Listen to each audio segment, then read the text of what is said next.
You're listening to On the Margins with me, Dan O'Sullivan. And me, Eamon Stack-Mulvihill. In this podcast, we will examine sites of education which are off the beaten track, non-traditional, non-typical, but diverse and exceptional, looking at learners who are often marginalised and ignored. Okay, we're delighted to be joined in studio today by Katie Walsh, and Katie has written a book called Eyes for All. Katie, do you want to tell us a little bit about yourself and what inspired you to write Eyes for All? Hi, so basically I have a visual impairment called ocular cutaneous albinism type 2, and it's so hard as a visually impaired person to find the necessary resources and information so that you can receive an equal education to your fully sighted peers. And I guess in school they were trying to come around and get people to do the student enterprise programme. And one of my teachers said to me, she was just like, "Oh, you should do that." And I was like, I don't know about that now. And then I said, well, it'd be good if there was a booklet kind of a book, for guidance for teachers and SNAs and for visually impaired students themselves. And I definitely thought, when I was younger, this would definitely have been something I would have benefited from. And then I guess I kind of just started writing it, and then it kind of just went from there. And was there a moment when you realised, so was it the Student Enterprise Awards that prompted you to write it, or was it something that it was niggling away at the back of your mind? Well, I guess I always kind of wanted to give back to the charities that had helped me over the years, and kind of help the younger generation of things that I found hard growing up. Mm-hmm. And I always thought that this was something I would do, but I didn't know how I would go about it. And I guess the Student Enterprise Programme kind of gave me a way of kind of a path on how to do it and kind of making it easier, I suppose there's a structure on that. Is there a particular teacher? Was it a business studies teacher? Or? Yeah, so I don't actually do business myself, but Miss Cullity in my school, she's the business teacher, and she was very good, and she helped me along the way, and the amount of work and time and effort she's put into this project is unbelievable, and I'm really grateful for all her help. Okay. I was lucky enough to kind of get a look at the book this morning. And I suppose it's kind of is it two sections? So is there a section for maybe SNAs and teaching staff, and then the second half is kind of aimed at visually impaired students? Yeah, so there's two main sections, mm-hmm. I guess, as you said, one for teachers and SNAs and then one for visually impaired students, but there's also a third section of the Braille, which is actually the second section just in Braille for students that mightn't be able to read the large print, just to kind of make it more accessible. And I looked at the Braille section as well, and apologies, I said it was in two sections because I ignored the Braille section. And I suppose there's probably a lot of things like that just get ignored. And I suppose I ignored the Braille section. You mentioned as well, in your advice for visually impaired students, maybe for primary school large print books work, but for secondary school the books are too long. Yeah, definitely. I remember in primary school, when I started primary school, we hadn't really heard of a lot of things, and then I was around maybe first class, I think, that we first heard large print books, and we were geez, that's a great idea. And then we had them for a good few years, and then it was actually one of the charities, Fake, they do about education. It's all run by parents, and we were on one of their webinars, and they saw it was kind of about preparing for secondary school, and they said, who here uses large print books? And I was like, yeah, we use those. And then next thing they showed a picture of a science book in large print for, I think it was first years, and we were like, okay, we need to stop using those anyway. I say it was 10 volumes, and each one was pages upon pages long. And I just remember one large print book was so heavy, and the thought of them being that long, and we kind of realised then that we kind of needed to slowly ease off of them, and that's kind of when we more went towards the digital side of things. So Vision Ireland, they have a brilliant website called Bookshare, which up until a few years ago they didn't have school books on it, but they brought them on to the website, and it's brilliant. You can pick your format that you want.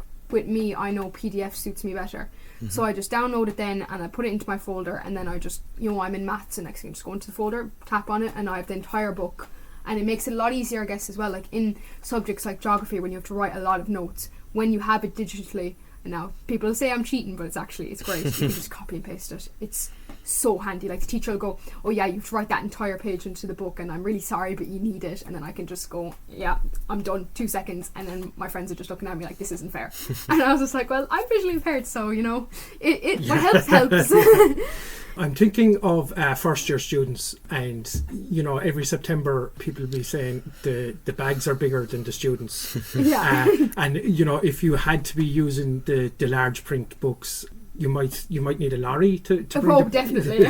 Yeah, and I remember my own science book. It was absolutely massive. Yeah, it wasn't a book that got brought home a lot. It tended to stay in the locker. Yeah, if it could fit in the locker. A lot to learn in science. And you mentioned Vision Ireland and some of the resources. So Vision Ireland, how long have you been involved with them? And I think it was since I was a couple of months old after I got diagnosed. Now they didn't really have much resources in Kerry, but a lot of them were based in Cork. But it was great. Like when I was younger, you'd go up and you'd get to meet people that were visually impaired like me, and you kind of they made it very easy to meet other people. Like I remember they did a transitioning from primary to secondary course, and there was a gang, I think 5 girls, and we used to meet every 3 months or something, and we go up and they do simple things that would just make our life come way easier. Like they go on the first session, they go, okay, tell me things that you're struggling with, just not in school, just in general life. And next thing we come back up the next month and they'd have it sorted. So they go, okay, so today we're going to challenge you and we're going to say where you want to make, I don't know, like cookies or something. This is the list of ingredients. Off into Cork City, you go buy them yourselves. We recommend you go to this shop and they'll give us 2 challenges. One of them you have to find the ingredient yourself. One of them you have to find a person to ask for help. And then when you're at the counter, you have to say, look, I'm visually impaired, could you tell me where the card machine is? So you have to pay with card and with cash. Just even simple things like that, it made things a lot easier to learn, because there is a lot of challenges. Even as I mentioned, card machines there, I just remember they're after making them flat screen now. So when you have to type in the numbers, I can't hear or I can't feel the button. So I've no notion of what numbers I'm typing in. So now anytime Mom would send me into the shop there, I can't go in anymore because I can't pay for the shopping because I can't feel the buttons. So it's kind of tough luck with that then. So it's just kind of simple things that people don't even realise that make a huge difference for a person with a visual impairment.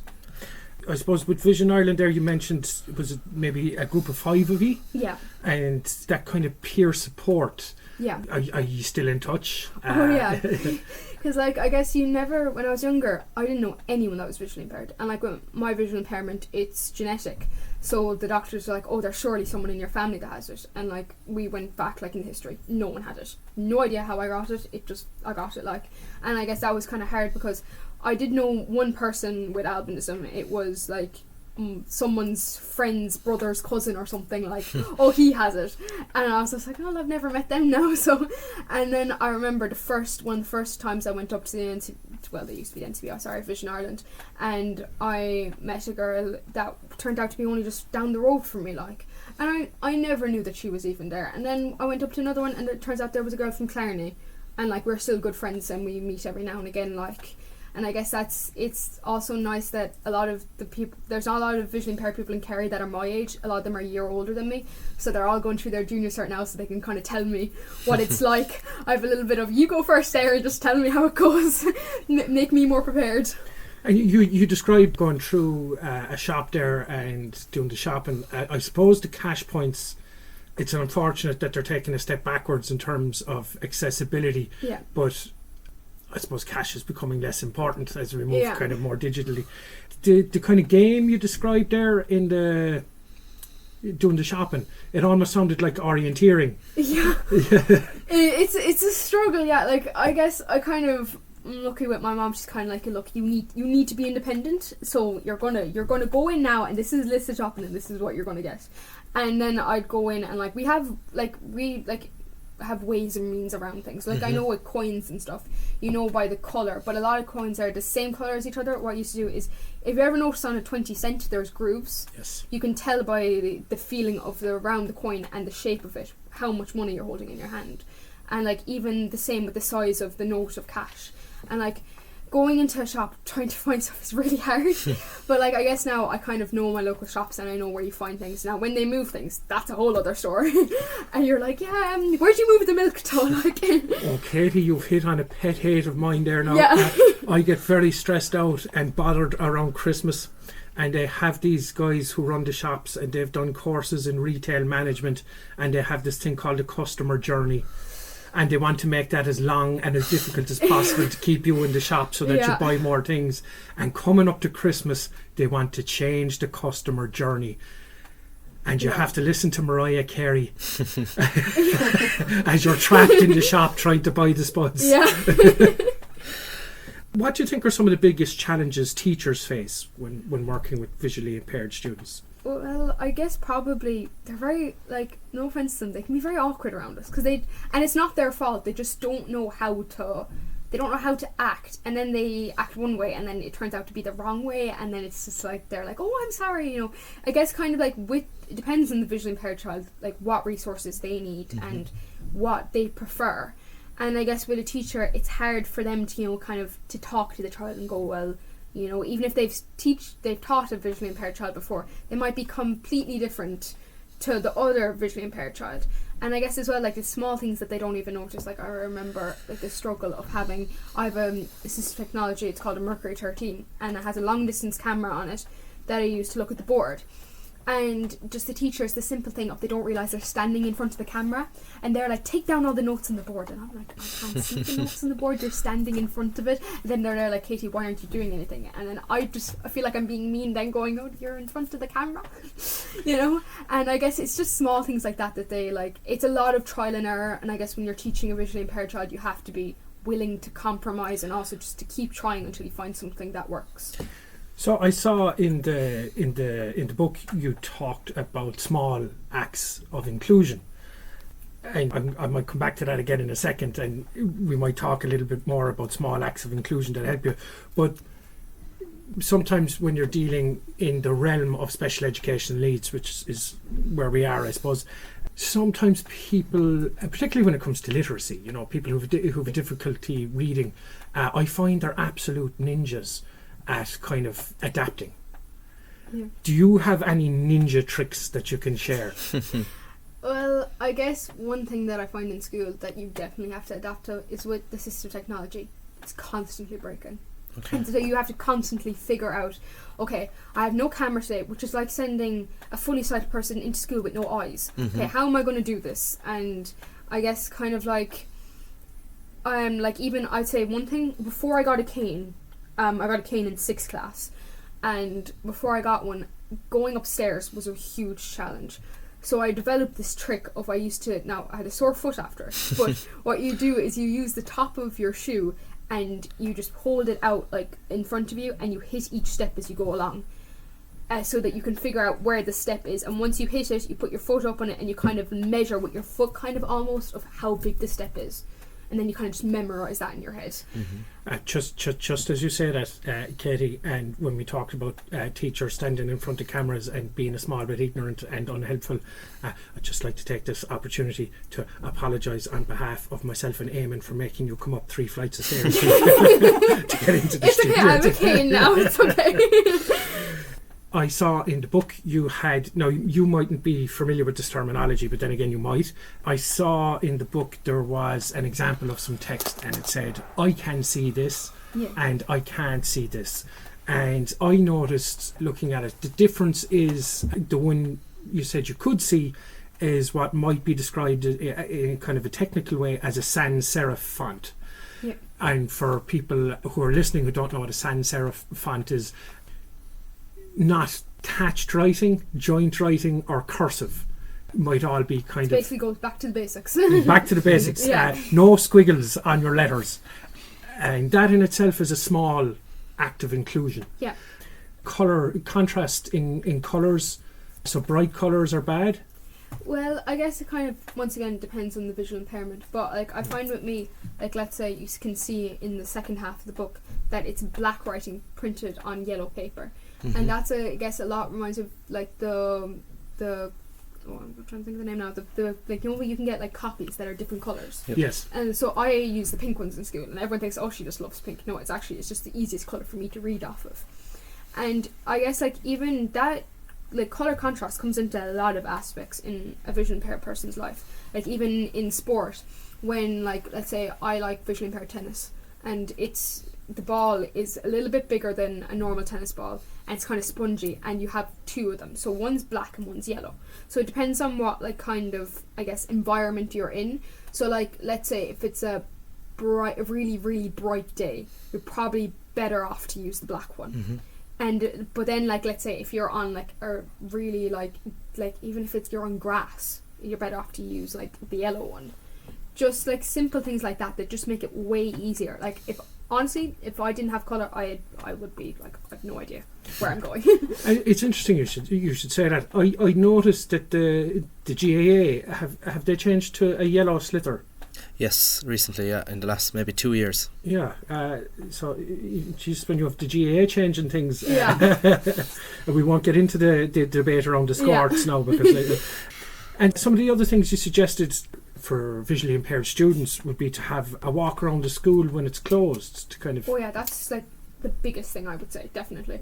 Like I guess we never really thought about it that much, and then like with like even with preschool, my mom used to bring me in, just have a little bit of a walk around. Like I remember I started preschool, I think at like 3, was it? Or I think it was 3, yeah. And I was just so that it takes me longer to get used to new environments. So when I was younger, I struggled with that a lot. So when they started me at 3, and I would just go in 2 days a week, and then I would just get used to the environment. Mm-hmm. And then as I got older, I'd bring it up to maybe like the full week, like. And then with primary school, I remember, but even nearly before I started preschool, see, I was lucky. I had 2 older siblings, one that was 2 years older than me and one that was 4 years older than me. So they were already in the primary school. So I just went in, and me and my mum would just walk the entire school. And by the time, like, I was only like a couple of years old, and then by the time I started in primary school when I was 4, I knew the entire place off by heart. And like then it was the same with secondary school. When my sister would be doing after school studies, when I was in 5th class, 5th and 6th class, I used to just go in and just walk around. And then as I would just, after a while, keep walking around, then we'd like introduce challenges, like, okay, so I do art, so they go, bring me to the art room, and then I just lead my mom to the art room. Or they go, bring me to the office, or how do you get to the girls' bathrooms? And that was a big issue as well, knowing what was the girls' and the boys' bathrooms. I was lucky with my school though, there was like a big pink sign on the girls' bathrooms, or else I would be walking into the wrong bathrooms. And like even, bring me to the canteen, or bring me to your base room for first year. Simple things like that. And then by the time I went in, no matter how many crowds were around, I knew exactly where to go. Okay, and I suppose the transition from primary school to secondary school is kind of infamously difficult for everyone. Yeah. And Eamon and I are visiting students on placement. I think we've just both finished, have we? Thankfully. Yeah. And when you're in the secondary school at the break of classes, the busy corridors and the big lads with the bags on their back, and they're paying absolutely no attention to the fact that when they turn quickly, the bag is coming flying at you at 90 miles an hour. Times I've got hit in the face is actually like, I've lost count. Okay. And do you give them a lash of the cane then, or? Well, I can't see if I hit you, But I guess like with my secondary school, they were very good with the corridors. Like they even put in like where there was a step, they put in a slope, and they just to make it a little bit easier. But I guess with the busy corridors, that is like a big, issue. And one thing that I find the most hard is, I think I mentioned it in the book, is school bags being dropped everywhere. Like we have bag racks. We have bag racks for a reason. There's enough room on bag racks for all our bags. And then they would just drop them in the middle of the floor. And like, it's mostly first years that do it. And I'm not giving out to first years, you're great and whatever. But they just drop them right in the centre of the hallway. And then I'm just there going head first over them. And do you know if there's a particular gender who are more responsible for this type of behaviour? I guess. Yeah, I'm being brought back to my youth that they're coming home from secondary school and firing the bag halfway across the room. I think we're all a bit guilty of that now. So there's people out there now, and sometimes I occasionally have to interact with people on Zoom, and I actually think Zoom might be better than Teams, but I have to use Teams for work, so I think I'm better and more comfortable with it. In the book, you talk about Microsoft versus Google, and kind of picking and sticking. Yeah, definitely. Can you tell us a bit about that? So, like, I guess when you're moving into secondary school, obviously it all either goes on to Teams or like Google Classroom or whatever, and you have to know what one your secondary school is using. And I was lucky, I guess, with my older siblings, I knew exactly what secondary school I was going to since like second class. So we knew that, look, they use Microsoft, so I need to be completely trained in Microsoft. Because like sometimes the teacher's like, oh, you should learn Google as well, but they're not using Google. I don't need to know how to use Google. Like, if I need to learn it down the road, I will learn it down the road, but at the moment I only need Microsoft. So like, we'd even like my mom was like, okay, she knows, once I knew about like PowerPoint and Word and all of those, my mom was like, okay, she needs to actually know Teams. So she got my 6th class teacher and my resource teacher to set up a Teams, just so like even to post random stuff on it so that I could practice using it. So then when we went into first year, and everyone inside the computer was going, I don't know how this works. And I was like, I know how it works. I know it all off by heart. You mentioned did you call it a long distance camera, the Mercury 13? Yeah. And you were talking about a backup plan for technology, and I'm hoping there's a lot of people who are going to become teachers who are listening to you today. And I always say to them, you do need a backup plan for the technology. You can't rely on technology. And then sometimes, something like a projector won't work, and you're in visiting a student and they don't know how to teach the class now that the projector won't work. So it is essential to have a backup plan for technology. What are some of the backup plans you have? Well, I guess with the Mercury, I'm on my 3rd Mercury at this stage. Like, they break a lot, and one time what I used to do in primary school when the camera wasn't working, I used to bring an iPad in, and then the teacher would let me go up to the board and take a picture. And then I guess when I got to secondary school, that wasn't really as ideal as it was in primary school. So in primary school you can kind of nearly almost get up out of your chair and walk around, like, but in secondary school you can't, like. So then my SNA, like, I'm lucky, there's brilliant SNAs at my school, and one of my main SNAs, Anna or Brona, they used to just tell me, look, they'd sit beside me when my camera wasn't working, and they'd read out everything on the board. They were literally like my eyes for like the several weeks it wasn't working. So I guess it's good to be kind of comfortable with that, because sometimes you're going to when you're visually impaired, you're going to have to do something and you're going to have to rely on people. And like, I like to be really independent, so when I have to be dependent on someone, I don't really like it. But sometimes you just have to compromise and kind of deal with that. And then like other things was like, even like keyboard stopped working. Having a spare keyboard at home was like, even, I know it sounds simple, but always have a spare keyboard at home, because like sometimes the keyboards can go, I'm not working now, I'm too tired of this. And like, even like having, if the actual computer itself is not working, I have a spare computer at home, so I can just bring that in. Always like having backups, and like you always use the backups at home anyway, so like having the backup and kind of, I guess, really being able to compromise. Okay. There's probably a cost associated with having two of everything as well. Well, we don't have two of everything. I just have a laptop at home because we needed ones when we started first year anyway, so that checked one box. There's kind of a wider piece on inclusion. I noticed in the book, a lot of the time I think we make a mistake when it comes to special educational needs in terms of our language and culture. Because we say, oh, if you're dyslexic you don't have to learn Irish, and I kind of think that that's not inclusion, that's just saying you don't have to do it. Yeah. Which I noticed you didn't say visually impaired people shouldn't learn Irish. Yeah. Or what maybe you're about to say it. No, but like, even that is something I noticed, like a lot of my friends that are visually impaired don't do languages. I'm like one of the only ones. Like, I go to a camp in Easter and I was just like, oh, I have like a French test when I go back. They're like, you do French? I was like, yeah, obviously. And then they were like, do you do Irish? And I was like, yeah. And then they were like, why? Like, you can get exempt from that. And like, I even, like, mom knows I can get exempt from it, but like, I'm well able to do the two languages, so like, why should I stop? And like, I know obviously with it being visually impaired, I get a lot of eye fatigue, so saving those two subjects probably would help. But like, I don't see, if I can learn the 2 languages, why wouldn't I? And like, even that's very noticeable. Like, even in PE, like, we'd be doing a thing that I couldn't do, like, and they would just go, you can just sit on the side or walk laps. But I want to do it, but you can't. But like, can't you change it so that I can do it? But that's too much effort, like, you know. Yeah, I think there's this very big debate. We could open up there. And I was looking at your section in rude questions. And I saw a phrase, I don't need a cure. Yeah.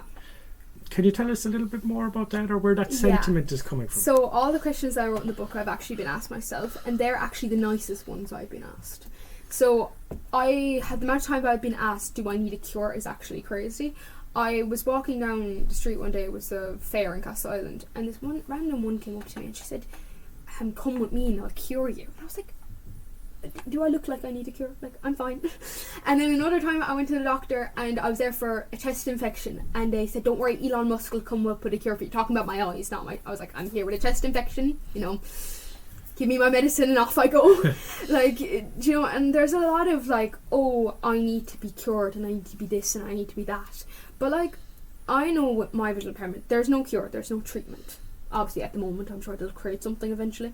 But like, I don't personally think I need one. Like, I'm born the way I am. My visual impairment has obviously made me who I am. And like, I guess I have a lot to thank for it as well, because it's made me like so resilient in certain circumstances. Because you just kind of, when you're constantly living with it, you have no choice but to just like, it becomes part of you. And like, I've had it since I was born, so I don't actually know what being fully sighted looks like, and maybe I feel like I see the world differently when I'm visually impaired, and maybe my version of the world is a lot better than fully sighted people's version. I have no doubt that it is. And then we bring it kind of back to education again a small bit. What's the most important thing for teachers to understand? I mean, you're an expert by experience now. Unless there's a teacher, and I'm sure there's teachers out there who are visually impaired, but what is the most important key understanding to take away if you're going to be going into a classroom with a visually impaired person? And I know you've written a book to help teachers. Yeah. What would you say is the most important thing? I would say the most important thing is probably like, just be patient first of all. It's like, obviously now I can't say much, I'm not really a very patient person, but being patient, it's so important, because like, you really have to compromise and just, you know, like, if obviously don't point it out that you don't understand in front of the entire class, but you know, just take the kid aside afterwards and say, look, I don't understand what works best for you with this aspect. Like even with handouts, do you want the printout? Do you want it in large print? Do you want me to send it to you? Like, even something simple as that, and just ask the kid what suits you best. And if the kid honestly doesn't know, just sit down with them until you figure it out. Like, and because the child is learning as well as you are learning, so just, I don't see why you can't just work together and learn. And I guess I have been, especially like very much in my secondary school, they're so understanding. And obviously I'm not saying my primary school wasn't, but both are so understanding that they just like, obviously you're always going to meet a teacher that doesn't have the patience for it, but like, I'm very lucky that there were so many ones that just like, I don't get this, what can we do to make it better? Okay, I suppose there's an element of advocacy for the visually impaired, and you had no choice in it. You kind of had to become your own advocate. And I think the book you produced, it's an excellent artifact in advocacy, if that makes sense. Absolutely. I am going to do my best to circulate it among the teaching staff in the School of Education, so that trainee teachers are aware of it. Yeah. And we spoke about teachers and, you know, taking the time. But then there's other people who have an absolutely massive impact, and sometimes I talk about school principals and we say, in the design of the building, you know, it'd be better at the outset if the building was designed for everyone. So I'm thinking of wheelchair users, and you even mentioned slopes and ramps. Everyone can use a slope and a ramp, but the only some people can use the stairs. What would you like principals to take away? Well, I guess with me once again, I was very lucky. We picked a school that was all one level. Like in my primary school, there was like 3 stairs. It was 2 levels, but there was 3 stairs, and it was the most. Stairs was definitely the hardest thing. But like, I guess even with principals, like once again, I would say you just have to compromise, because sometimes, like really, I don't see why everything can't be made to suit everybody. Like they say sometimes, oh, like this is made to suit visually impaired people, but have you actually got a visually impaired person to come in and see if that works? Like. A fully sighted person isn't, unless they like my mom, who's lived with me my entire life, a lot of people will not know what suits a visually impaired person. So don't guess. Get a person to come in and go, look, in case we ever get a visually impaired person in the school, can you walk around and see what we can change, so that like when a first year is going to be nervous enough, like, so if you can have half of it sorted for them, like that's huge. And like I guess with me, I had half of it sorted for me, so like if you can do that for somebody, it's a huge difference. Like, because as well, like my sister helped actually making that slope, because she was in some club and they were like, oh, we'll go make the slope, and my sister didn't tell anyone. I was actually for me, because she knew I was coming in 2 years time. So like just like, you know, making it a little bit easier for the visually impaired person, you know. So we've done the teachers, yeah, and we've done the principals. Yeah. I want everyone to spare thought for the poor, overworked and afraid of their life student teacher who's waiting for someone like me and Eamon to come in and write a report about them while they sweat at the top of the room while they're trying to teach. They have extremely detailed lesson plans to do. They're not getting paid. They have all the best will in the world, and then some of them will turn around and they will say, I have so much to do, I have these well-being indicators, I have to make my lesson plan as inclusive as possible for everyone. Yeah. Do you have any advice for them? Well, I guess I know that obviously, like as you said, they already have so much to worry about, but like taking that just few minutes out of your day to sort something out for somebody, it can make a huge difference, because you never forget the teachers that help. You never forget the small things. Like I remember they got a ping pong table in my primary school, and everyone was there at lunchtime, let's go in and play ping pong. And then I was there sitting on the side like, I can't do this. And yesterday came along and she got me the walls and she got a highlighter and she highlighted it, one yellow and one orange, and she said, now you can play. And I'll never forget that, because that small act made sure that I was included. And like if you can do that for somebody else, it makes a huge difference. Like. And just in terms of cost here, how much is a highlighter? You know, to kind of expand on what you were saying, Katie, like the ramp, like the stuff with the font, you know, that's going to help dyslexic people. You know, I think when you move into the inclusion space, start to make our buildings and our classrooms more inclusive, people will, I think, wrongly make make an uninformed kind of statement like, oh, we have one blind or visually impaired student, we're not going to redesign the whole school for them. Yeah. But there's actually a benefit to many other students who maybe don't have the same special educational need, but will still benefit from an inclusive approach.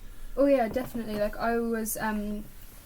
I spoke to my own class in school, and then I also went around to primary schools, and every time I asked the kids the difference between, I'd show them the teacher section and I'd show them the student section. Obviously the teacher section is printed on white paper with small size print, and then the students is printed on yellow paper with large print.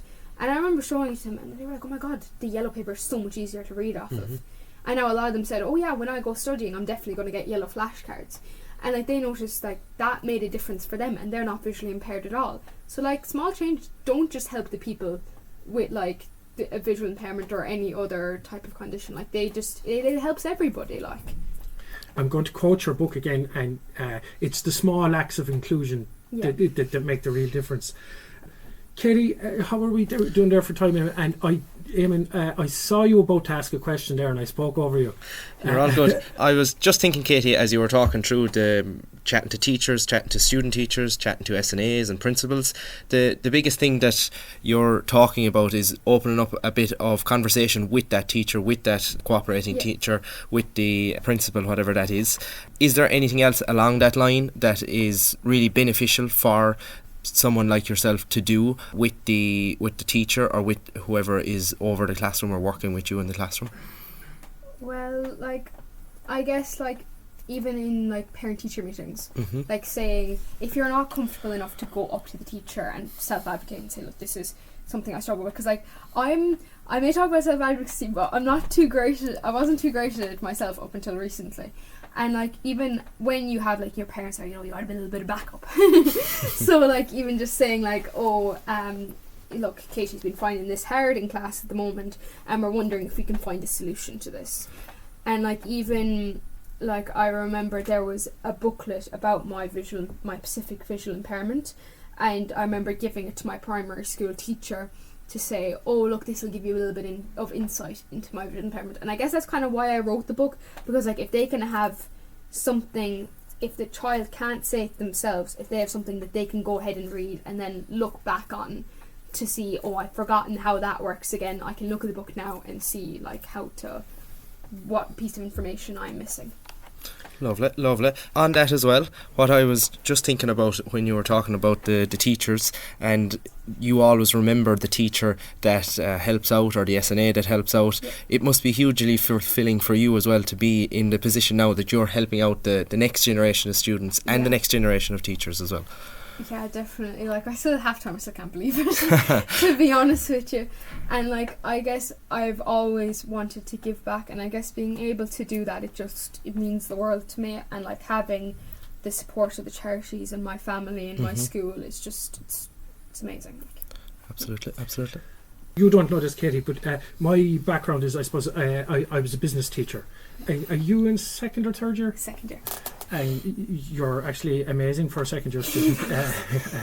But you don't do business studies. No. How does it feel as someone who isn't doing business studies to be heading off to the Student Enterprise Awards tomorrow, and does that send a message to other students? It seems a little bit crazy, to be honest. No, because, like, when the teachers were getting some people to do this competition, and then I was like, well, I can't do that, I don't do business. And then, well, the business teacher was close, she said, oh, I'll help you with the business side of things, it's fine. And I was lucky to always have her insight if I had any questions about the business side of things. And, like, I guess I would probably have more, like, insight into the business things if I did business. Like, I know that, like, I know people that do it and they say it's a great subject, but honestly, it was on my list of subjects I was going to pick, but I picked art instead because my eyes cannot cope with that many notes, I'm sorry. Because I'd already picked geography, so, like, you know, it's kind of pick the favourite. Yeah, definitely. Yeah. But you seem to be succeeding in that sphere nonetheless. Yeah. So we did the principals, we did the teachers, we did the student teachers.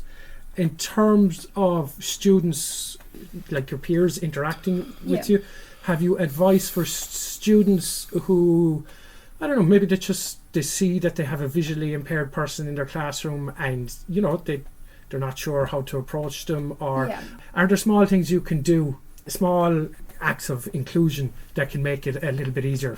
Yeah, like, I definitely think just, like, I find, like, even small things in school, like, with my gang of friends, especially at the beginning of the year, when you're going, like, for lunch or something, or it's in the morning, I can't find where they are in school. Now I know, now that we're in May, I'm happy I know at this stage, of where they'll be at certain times of the day, like, in their usual places they'll be hanging around, like.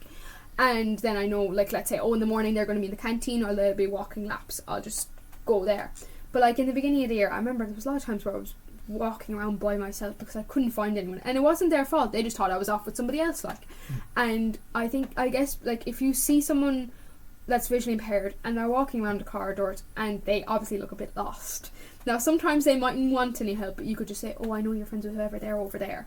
Or, like, even telling, if you're friends with them, going, oh yeah, we'll be like in the canteen or something, or we'll be in our base classroom, you know, just, like, telling them where to find you. Or, like, I guess a lot as well is with, like, a lot more verbal communication instead of visual, because I have a lot of people there and they were like, I was waving at you. I was like, how am I supposed to see you waving at me? Like, you know, hi Katie, I'm over here, you know, just a lot, like, say it rather than, like, and a lot of my friends even notice that now. They're like, oh sorry, I was waving, I know I'm supposed to, like, say it instead.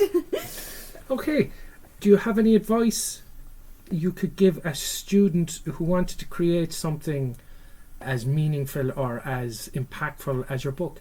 Just go for it, I guess. Like, just go for it. Just go for it. Like definitely there was challenges along the way and it was hard, but like it was 100% worth it. And like if you're thinking about it, just do it. There's no better time than the present. Okay. Yeah. Katie, we're kind of getting towards the end. Before I've one kind of last question, but before I kind of get to that, I'd just like to acknowledge the fact that your ma's here, Helen. And Helen, thank you so much for driving up and for doing everything to accommodate us today. Is there anything, Katie, that we should have asked you that you feel we need to put out there? No, I think you covered everything. Okay, so just to thank you again, Katie. Thank you. We are going to circulate. You brought that book. Is that copy for us? Yes. We're going to circulate that among our colleagues in the department, and hopefully there'll be some filter down effect on the teachers we are sending out into schools. Yeah. And hopefully that way we can kind of magnify the impact you've made. Yeah. And just thank you so much for coming up today and Thank sharing you. your story with us.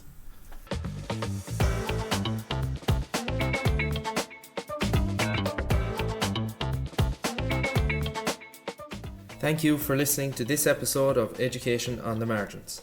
If you enjoy and are learning from these podcasts, please follow us on all platforms. We'd also greatly appreciate an honest review of the podcast on any of our pod streaming platforms. This is the best way to support our pod. Thank you again for listening, and we look forward to providing even more insights, knowledge, and learning in the next one.